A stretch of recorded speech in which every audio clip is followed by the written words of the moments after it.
Bienvenue à cette deuxième émission de la soirée du hockey, une présentation de Bad Bruins. Salut les boys, dans cette deuxième émission, les sujets du jour, le tour du classement, les hot and cold, the transaction, les transactions. Et un tour des jeunes dans l'association de l'Est. Mais principalement aujourd'hui, The Transaction! Beaucoup de mouvements dans la ligue à cette date limite des transactions. Il y a plusieurs DG qui ont fait des moves pour s'armer pour les séries. Il y a d'autres équipes comme Nashville qui ont fait une vente de garage. Il y a des équipes qui remontent au classement solide. Des équipes qui descendent au classement solide. Des DG qui ne font toujours pas leur trio.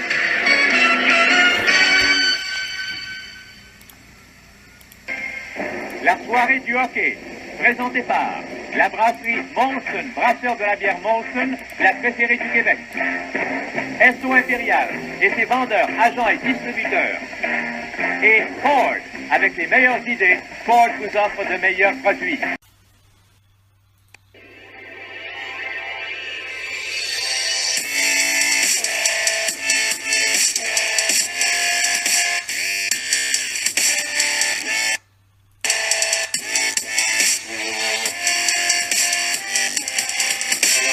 Tour du classement, tour du classement, tour du classement, tour du classement, tour du classement, tour du classement.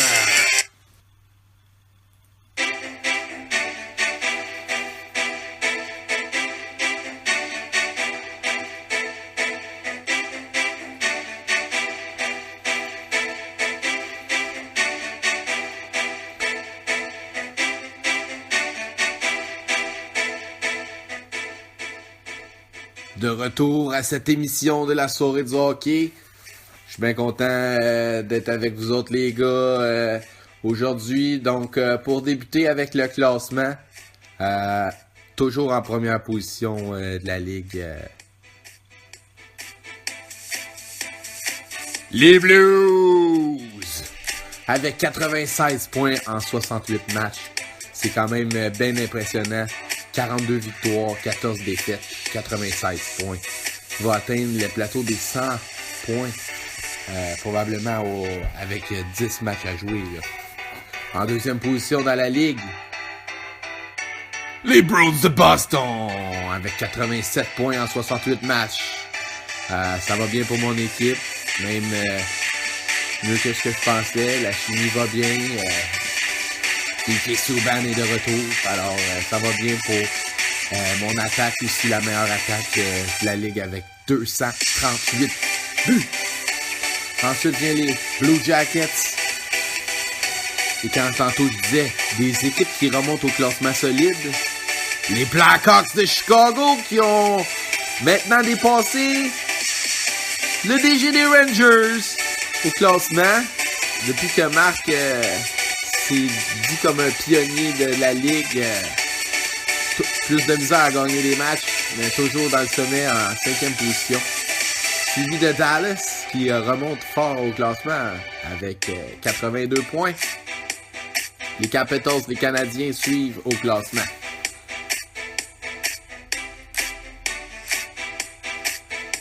Du côté du bas du classement maintenant, les Sabres de Buffalo en dernière position. 57 points seulement en 67 matchs pour cette équipe menée par Sid the Kid et Alex Ovechkin.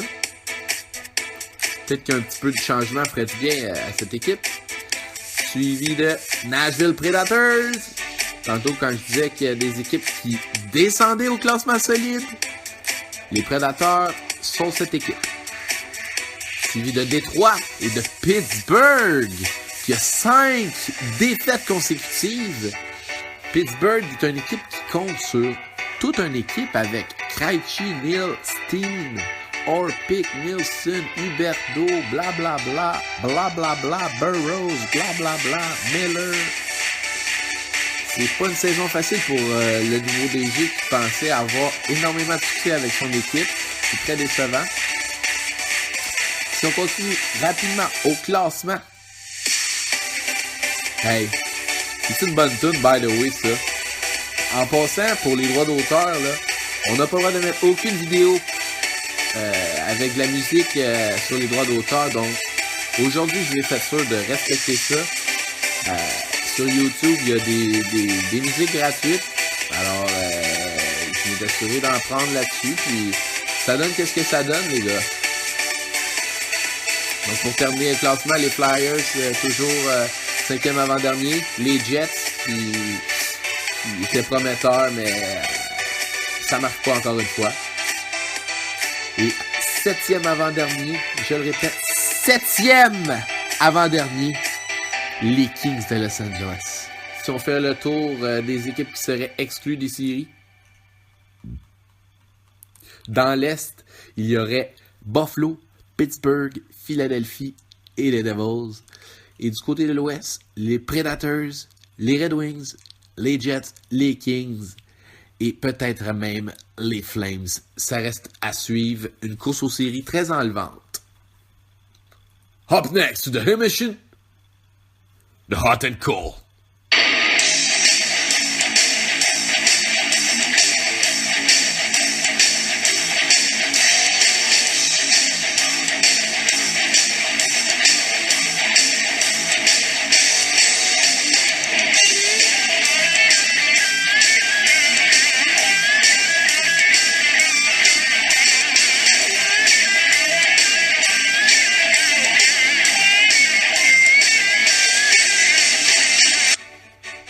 Bon, donc les hot and cold, on va faire ça rapidement aujourd'hui parce que on a beaucoup de contenu. Et by the way, plus tard à l'émission, la section jeune Association de l'Est est remplacée par une chronique spéciale d'un invité spécial qui a fait le tour de la ligue et puis qui a sorti les 2 meilleures équipes de l'Est et les 2 meilleures équipes de l'Ouest selon lui. C'est vraiment un gars externe de la ligue qui regardait ça froidement, seulement les équipes pro, puis je peux vous garantir que ses choix sont très, très, très surprenants. Aussi à l'émission, un extrait sonore d'un DG qui pète une coche, mais on ne dira pas c'est quel DG parce qu'il n'est peut-être pas dans notre ligue. Donc, rapidement, les hot and cold de la ligue, si on fait le tour des meneurs individuels. Le meneur pour les buts, Brayden Schenn avec 39, Matt Duchene 39, Seguin 37, Tarasenko 36 et Patrick Sharp 35. En regardant ça, 2 joueurs des Blues de Boston, dont Matt Duchene avec 39 buts, mais on va donner présentement la première position à Brayden Schenn des Carolina Hurricanes.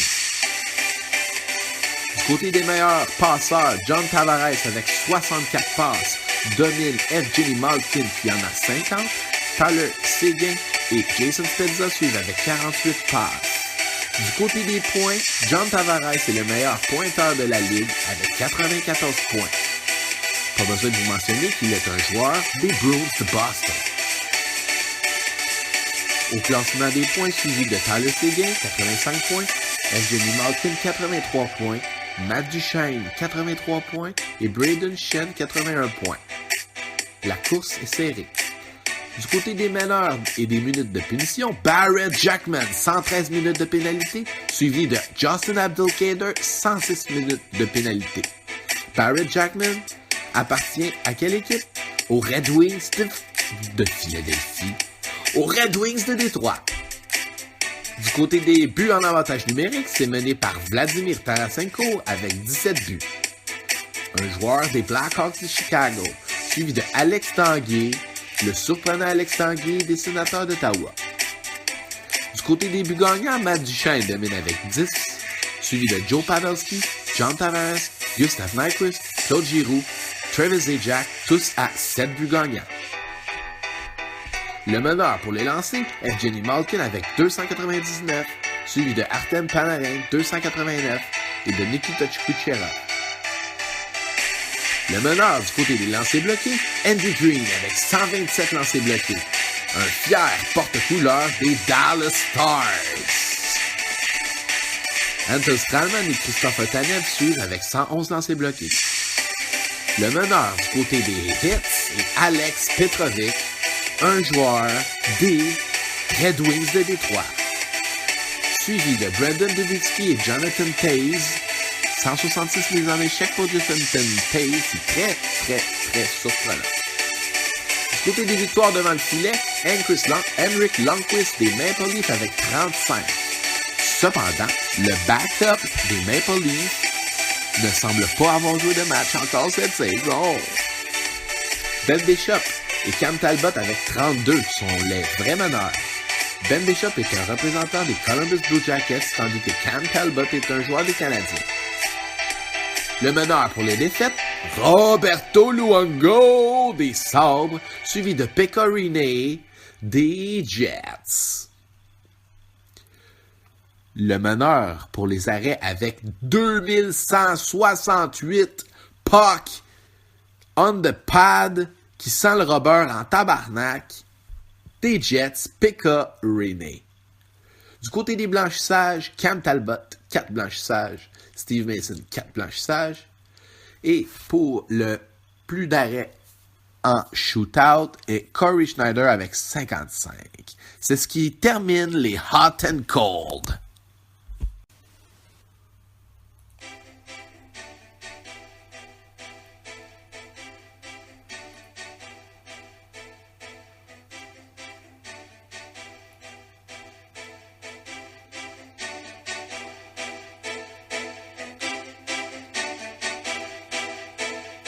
Et maintenant, le moment tant attendu.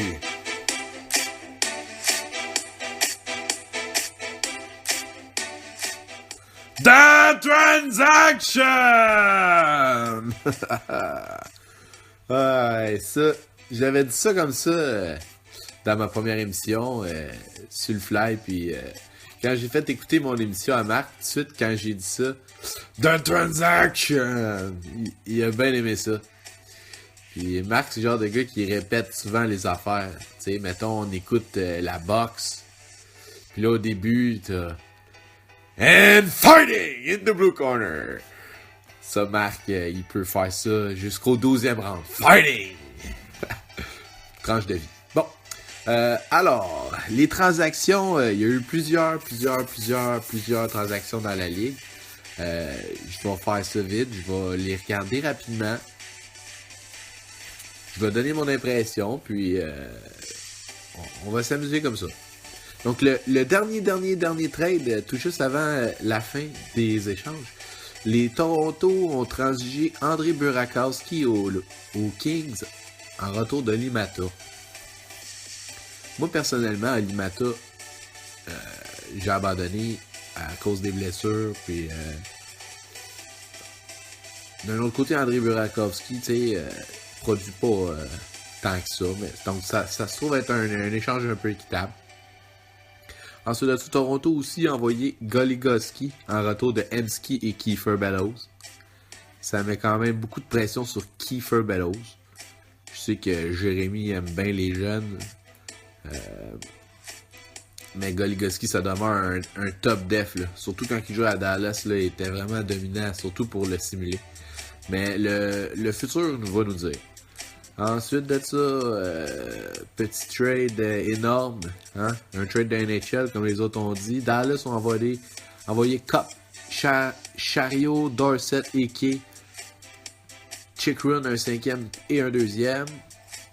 En retour de Roussel, Gordon, Scandella, Josh Anderson et un premier choix.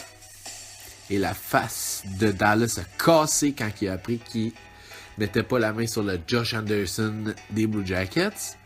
Mais à mon avis, il gagne quand même l'échange parce qu'Antoine Roussel a une très bonne saison. Scandella est un très bon défenseur. Le premier choix des Flyers l'an prochain il va être bon. C'est sûr que donner Chikrin, ça fait mal, mais le reste, là, rien de là-dedans. Mais à écrire à sa mère. Ensuite de ça, les Capitals ont tradé Jordan Eberle aux Oilers. Les Oilers ont donné notamment Maxime Letunov, Michael Kepney, Ville Husso, un premier choix. Et d'un autre côté, avec Eberle, ils ont aussi mis la main sur Engeland et un 4e choix. Donc les Oilers, très contents de mettre la main sur Jordan Eberle. Ensuite de ça, mon équipe, j'ai fait un seul trade à cette limite. Moi, j'avais pas de trade à faire. Hurricanes est venu me gosser toute la journée. Ouais, je veux un goaler, blablabla. Vasilevski, tu dispo? Non. Vasilevski, tu dispo? Non. Vasilevski, tu dispo? Non. Finalement, Vasilevski est échangé aux Hurricanes en retour de Nikolaj Ehlers et de Kari Lehtonen. Donc Ehlers fait un retour dans mon équipe. Bien content de ça. Ensuite de ça, les Blues ont mis la main sur Brian Boyle, un très bon achetou, en retour de Carrick qui est un 4e. Ensuite de ça, continuons les trades. Oups.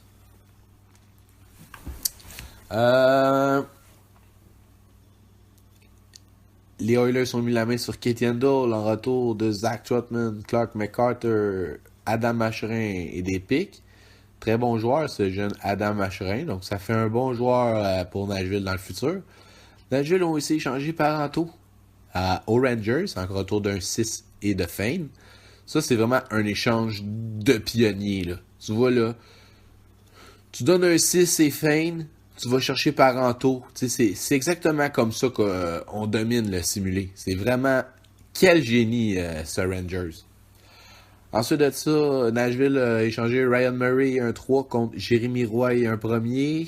Ouais. Jérémy Roy, moi je crois pas à lui. Beaucoup de blessures. Ryan Murray est un bon défenseur. Ok, on verra. Les Rangers ont abandonné dans le cas de Nikita Sherbak. Ils l'ont échangé avec un premier choix et Grabowski. Mettre la main sur Braden Coburn, Joel Ward. C'est quand même bien. Des bons joueurs défensifs. Un gros trade d'Ottawa qui ont tradé Anderson, Mactin Talbot, Zach Parisé. Ont mis la main sur Tanguay, Alak, Grabner, Émile Poirier et un 2. Ouais. Tu trades Frédéric Anderson, très bon gardien, Zach Parisé. Sur soit Tanguay, Alak, Grabner, ok, grosse saison, Émile Poirier, flop, ouais. Les Dallas ont échangé Torrey Krug aux Canadiens en retour de Thomas Hickey de 2 choix. Nashville a échangé Jagr aux Rangers en retour de Andrew Desjardins, Nicolas Roy, un premier choix et Garbosa.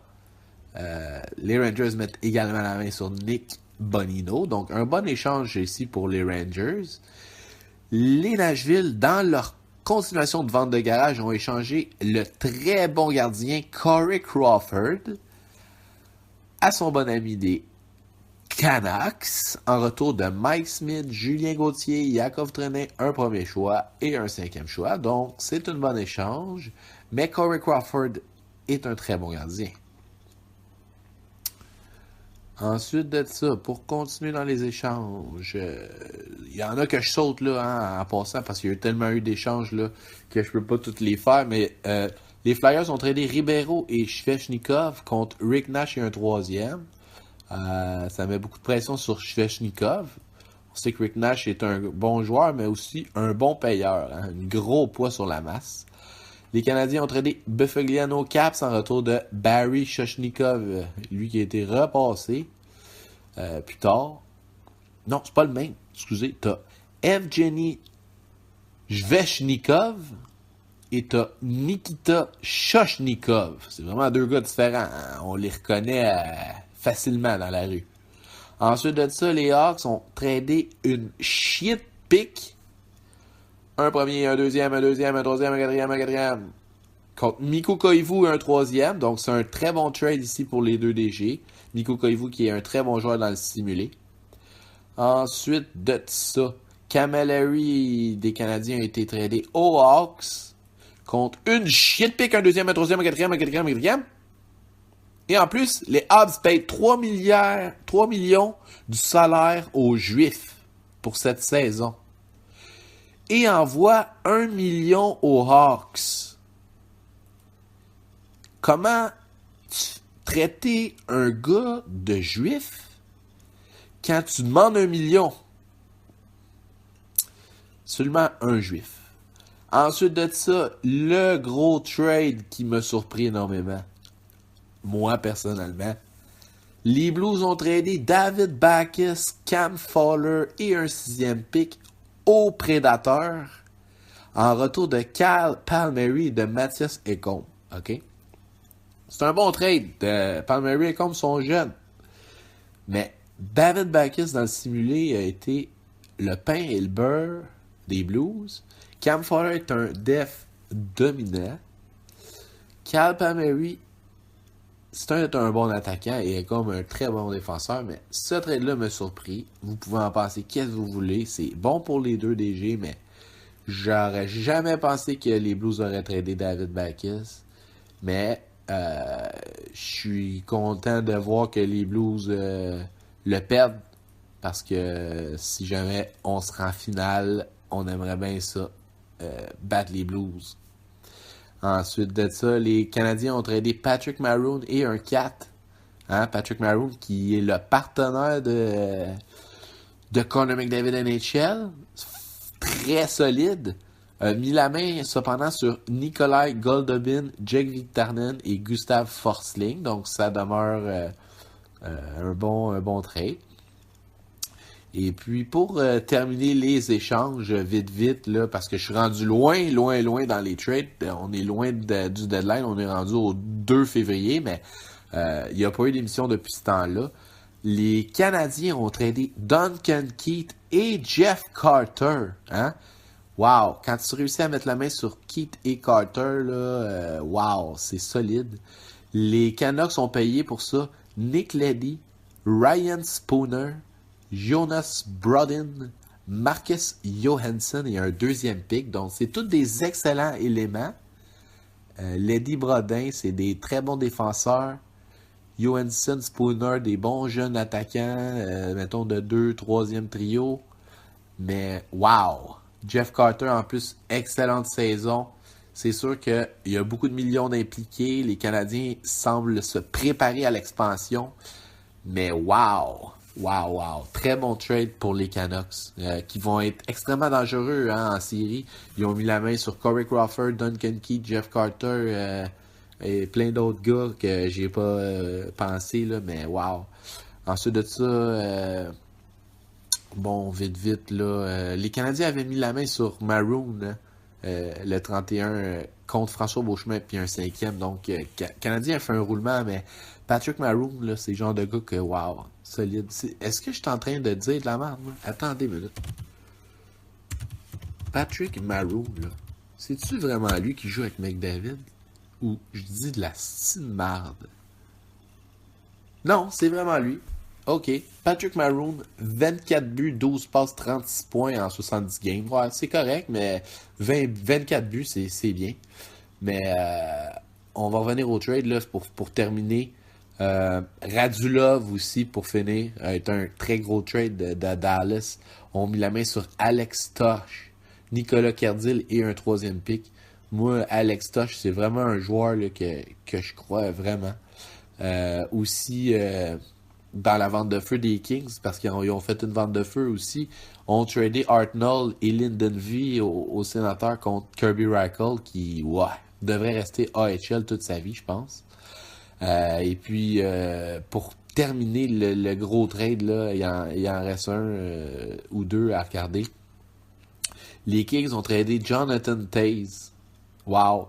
Tu sais, quand tantôt je disais tu mets la main sur Keith et Carter, là. Mais quand tu mets la main sur Toews dans le sim, là, c'est magique, là. Cependant, Nashville ont payé Galchenyuk, Sergachev et un 2e pick. C'est immense. Et puis ensuite de ça, on revient, je pense à des trades, j'avais déjà parlé dans l'autre émission, mais je vais conclure mes trades avec lui, là, parce que c'est mon préféré de la saison. Le meilleur trade de l'année, je pense, cette année, revient aux Canucks. qui ont tradé Anthony Beauvillier, Michael Dalcol et Nick Bjugstad, mais ont mis la main sur Mark Stone, Lars Eller et Julien Gauthier. Donc, très solide trade. Et puis, c'est ce qui complète cette chronique sur les transactions de Transaction.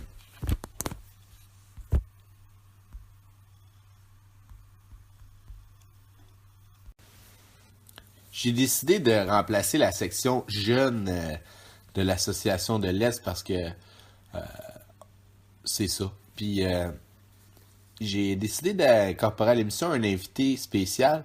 J'ai recherché un DG dans une de mes autres ligues, puis j'ai demandé, fais le tour de ma ligue, vite, et puis sors-moi les 2 meilleures équipes de l'Est, puis les 2 meilleures équipes de l'Ouest, seulement en regardant les équipes pro.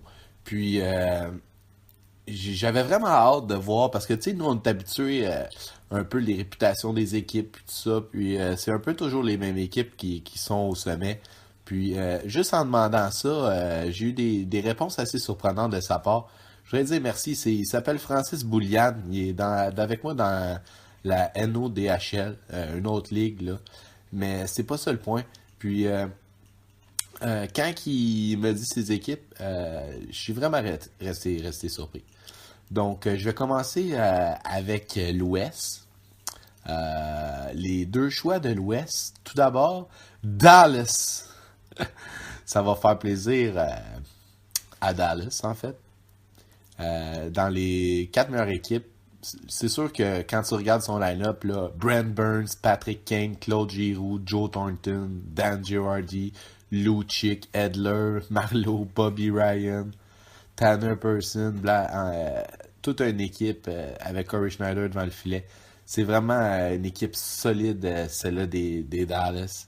Moi, j'approuve un grand respect pour Dallas parce que c'est le DG qui m'a battu en finale de l'Ouest, en finale de la Ligue, quand je m'ai rendu en 7 matchs. Donc, je vais toujours avoir toujours en tabarnak, mais un grand respect pour ce DG-là. Ensuite de ça, son deuxième choix pour l'association de l'Ouest, Colorado. Toujours été une bonne équipe sur papier. Commence à avoir du succès en saison. On a bien hâte que Colorado ait du succès en série. En regardant le line-up, c'est sûr que de réunir Jamie Benn et Tyler Seguin, c'est très fort. Beauchemin, Edman, Stralman, Jason Demers, Parayko à Def. Très, très solide. Landeskog, Gossa, Silverberg, Couturier, Coyle, Glendening, Wilson, Sam Bennett à l'attaque. Fleury dans le net. C'est très, très solide. Très, très, très solide. Peut-être un petit peu moins de punch offensif, mais bien des gars défensifs. Très bonne équipe.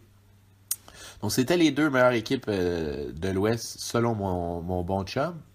Ensuite de ça, dans l'Est, choix très surprenant, Ottawa. Ottawa. Oh, Ottawa. OK. Y a-tu un déjà à Ottawa? Sylvain Laporte. Connais pas.